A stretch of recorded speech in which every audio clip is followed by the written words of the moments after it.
Good morning, dear students. So today we will start our new topic, that is distillation.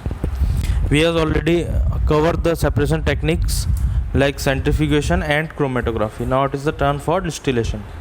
So it is the process of heating the mixture of non-volatile solid or liquid and a volatile liquid to form vapor and then condensing their vapor into liquids by cooling. देखिए इस process में क्या होता है, पहले इसको पढ़ लेते हैं, then I will explain you with the diagram. The process of distillation is used to recover both salt and water from its solution. Though evaporation we can not recover water evaporated from the salt solution. देखिए it is a type of evaporation. इसमें क्या होगा, जैसे evaporation जब हम लोग करते थे तो कोई एक सब्सटेंस जो है वो वेपर्स की फॉर्म में कन्वर्ट हो जाता है, हम उसको रिकवर नहीं करते हैं इवोपरेशन में. But in case of distillation we recover both, जो इवोपरेट नहीं हुआ है या जो वेपर्स की फॉर्म में चेंज नहीं हुआ है, but in case of distillation दोनों चीज़ों को रिकवर किया जाता है. देखिए the mixture of a non volatile solid and liquid और two miscible liquids having sufficient difference in their boiling points that is more than 30 Kelvin can be separated by this method. Separation of components of mixture of acetone and water. Now let's see the diagram. यहाँ पर क्या हो रहा है, we are having the mixture of acetone and water. The distillation flask, देखिए first see the diagram carefully. Okay, तो इसमें हमने क्या लिया, डिस्टिलेशन फ्लास्क जो है उसमें मिक्सचर लिया and we start boiling it. हमने इसको बॉयल करना शुरू कर दिया. सपोज वाटर का जो बॉइलिंग पॉइंट है वो that is 100 degree Celsius. Okay, और जो एसीटोन का जो बॉइलिंग पॉइंट है दैट इज़ 70 डिग्री सेल्सियस. हमने एग्जांपल के तौर पे मान लिया. तो इनके जो डिफरेंस है वो कितना, 30 डिग्री सेल्सियस है. तो जब हमने बॉइलिंग स्टार्ट करी तो जब टेम्परेचर 70 डिग्री सेल्सियस पर पहुँचेगा तो क्या होगा, जिसका बॉइलिंग पॉइंट कम है उसका वेपोराइजेशन स्टार्ट हो जाएगा. जब उसका वेपोराइजेशन स्टार्ट हो गया then it will move in the form of vapours and will be condense through the condenser. उसकी जो वेपर्स होंगी वो कंडेंस कर दी जाएंगी वेपर्स की फॉर्म में. और कंडेंस का मतलब क्या होगा, वेपर्स से हम लोग उसको लिक्विड में कन्वर्ट कर लेंगे. Here you see the full process. देखिए इसमें क्या हुआ, इसमें मिक्सचर लिया. तो वाटर का जो बॉइलिंग पॉइंट है दैट इज़ 100 डिग्री सेल्सियस, ठीक है, और जो हमारा एसीटोन है उसका 70 degree Celsius.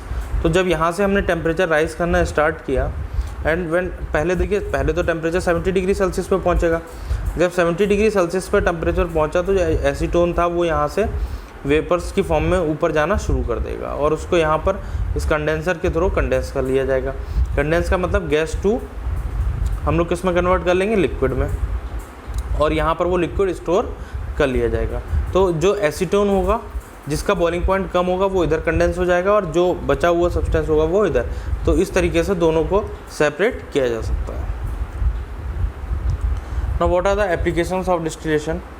Simple distillation can be used to separate mixture of benzene and aniline, ether and toluene, hexane and ये कंपाउंड्स के नाम दिए हुए हैं. इनसे हम सिंपल डिस्टिलेशन के through we can separate this compound.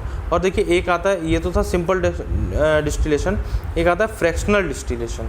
कौन सा आता है, फ्रैक्शनल, ठीक है. तो इसमें और उसमें क्या डिफरेंस है ये पता होना चाहिए. सिंपल डिस्टिलेशन में जो बॉइलिंग पॉइंट का डिफरेंस है that is more than 30 degree Celsius, मगर कुछ लिक्विड्स ऐसे होते हैं जिनके बॉइलिंग पॉइंट का डिफरेंस काफ़ी कम होता है, या फिर कह लें कि लेस देन 25 डिग्री सेल्सियस भी होता है. जैसे इसमें जो अभी हमने एग्जांपल लिया था उसमें जो बॉइलिंग पॉइंट है दैट वाज 100 एंड 70. मान लीजिए कुछ दो लिक्विड ऐसे हैं, एक का 80 है और एक का 70 है. तो हम लोग क्या करते हैं, एक फ्रैक्शनल कॉलम का यूज़ करते हैं इन प्लेस ऑफ जो थर्मामीटर लगा हुआ है. यहीं पर एक फ्रैक्शनल कॉलम का यूज़ होता है जिससे इनको सेपरेट किया जाता है. बस यही इसमें डिफरेंस है फ्रैक्शनल डिस्टिलेशन में और सिंपल डिस्टिलेशन में. Now what is water treatment plant. Next topic is water treatment plant. देखिए जो हमारा वाटर यूज़ होता है घरों में, जो बिग सिटीज़ होती हैं, हमारे यहाँ तो नहीं, हमारे यहाँ ऐसी दिक्कत नहीं है वाटर की, मगर जो बिग सिटीज़ होती है उसमें क्या करा जाता है, वाटर को दोबारा से क्लीन करके और घरों में सप्लाई किया जाता है फॉर हाउस होल्ड यूज़. तो उसमें क्या होता है, देखिए उसमें 3 चीज़ें होती हैं. Sedimentation tank. अब सेडिमेंटेशन क्या है, सेडिमेंटेशन का मतलब है कि जब जैसे सैंड और वाटर के मिक्सचर को हम लोग रख देते हैं तो क्या होगा, सैंड जो है वो सेटल हो जाएगी बॉटम पर, ठीक है। तो इसी प्रोसेस को हम लोग सेडिमेंटेशन कहते हैं। तो इसमें सेडिमेंटेशन होता है सबसे पहला, दूसरा loading tank, again then filtration tank, और उसके बाद सबसे लास्ट में आ जाता है हमारा chlorination tank. Here you can see the diagram, I will explain you through the diagram. देखिए जो फर्स्ट प्रोसेस होता है सेडिमेंटेशन टैंक, देखिए लेट्स सी,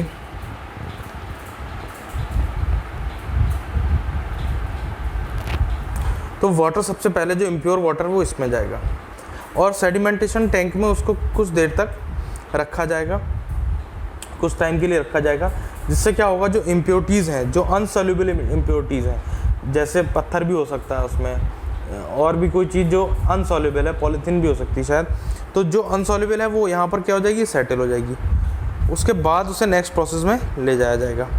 यहाँ पर क्या होगा, ये जो लोडिंग टैंक है, कुछ अनसेटल्ड जो सेटल्ड इम्प्योरिटीज़ है वो यहाँ पर आ जाएगी और इसमें एलम के साथ ट्रीटमेंट किया जाता है। एलम कहते हैं फिटकरी में, फिटकरी को, और वैसे साइंटिफिक नेम उसका पोटेश एलम होता है। फिटकरी के साथ इस सेकेंड टैंक में उसको ट्रीट किया जाता है। थर्ड जो टैंक होता है, पंप के थ्रू इसमें पहुँचाया जाता है इस वाटर को, और इसमें क्या करा जाता है, इसमें हमारे जो फ़िल्टर प्रोसेस है उसमें 3 तरीके के फ़िल्टर पेपर लगे होते हैं, एक अपर लेवल का, एक मिडिल का और एक लोअर लेवल का। इसमें जो आपके नोट्स हैं उसमें दे रखा है। और एट लास्ट जब यहाँ से वाटर फ़िल्टर हो जाता है 3 टाइम्स, तो 3 बार फ़िल्टर होने के बाद ये वाटर जो है वो लगभग प्यूरीफाई हो चुका होता है। फिर इसमें सिर्फ स्मॉल बैक्टीरिया जो कि इनविजिबल हैं, बहुत छोटे हैं, वो रह जाते हैं। उनको क्लोरीन ऐड करके इसमें किल कर दिया जाता है। जो बैक्टीरिया लास्ट में बचते हैं, छोटे छोटे माइक्रो ऑर्गेनिज्म, जिसको हम लोग देख भी नहीं सकते, फिल्टर पेपर के थ्रू भी वो लोग पास हो जाते हैं, तो लास्ट में इसको क्लोरीन के थ्रू क्लीन किया जाता है। तो इसमें 4 प्रोसेस हैं, these are the process. Okay, now next is जो लास्ट टॉपिक है of your chapter, that is physical and chemical change. Physical change may be defined as those temporary changes in which no new substance are formed and the changes occur only in physical or properties or physical state. Physical changes वो changes होते हैं जिसमें एक तो कोई भी नया product form नहीं होगा, और दूसरा जो चेंज होगा वो होगा उनकी फिजिकल प्रॉपर्टीज़ में। As suppose you are having a towel, आपके पास एक टॉवल है और वो वेट हो गया, वो गीला हो गया, तो इसमें कोई भी नया प्रोडक्ट बना क्या? इसमें कोई भी नया प्रोडक्ट नहीं बना।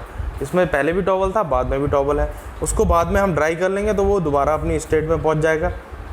तो फिजिकल चेंजेस में क्या हो रहा है, कोई भी नया सब्सटेंस नहीं बन रहा है और ना ही उसके कंपोजिशन में कोई चेंज हो रहा है, और ये चेंज जो है वो रिवर्सिबल है। जैसे suppose when sugar is mixed in water it does not change it's chemical property. जब शुगर को वाटर में मिक्स किया जाता है तो किस तरीके का चेंज है, या सॉल्ट को वाटर में मिक्स किया जाएगा तो ये सारे फिजिकल चेंजेस की कैटेगरी में आएंगे, क्योंकि उनके कंपोजिशन में कोई भी चेंज नहीं होगा। अब देखिए इसमें लिखा हुआ है इट रिमेन्स स्वीट। अगर शुगर है तो वो स्वीट रहेगा, उसका फार्मूला C12H22O11 होता है, तो वो वही रहेगा। इसी तरीके से if we will talk about salt, तो सॉल्ट का फार्मूला अगर NaCl है तो पानी में मिलने के बाद भी वो NaCl ही रहेगा, उसके कंपोजिशन में कोई चेंज नहीं हुआ, और अब वो पहले भी सॉल्टी था, बाद में भी सॉल्टी था। तो ना तो कोई नया प्रोडक्ट बना, ना ही कोई उसके कंपोजिशन में चेंज हुआ। तो इस टाइप के चेंजेस को फिजिकल चेंज भी कहते हैं, और ये रिवर्सिबल भी होते हैं। अगर आपने सॉल्ट को मिक्स कर दिया किसमें, वाटर में, तो वो क्या हो जाएगा, वो हमें दोबारा ऑब्टेन हो सकता है। शुगर भी ऑब्टेन होती है मगर वो क्रिस्टल्स के फॉर्म में मिलती है, उस फॉर्म में नहीं मिल पाती।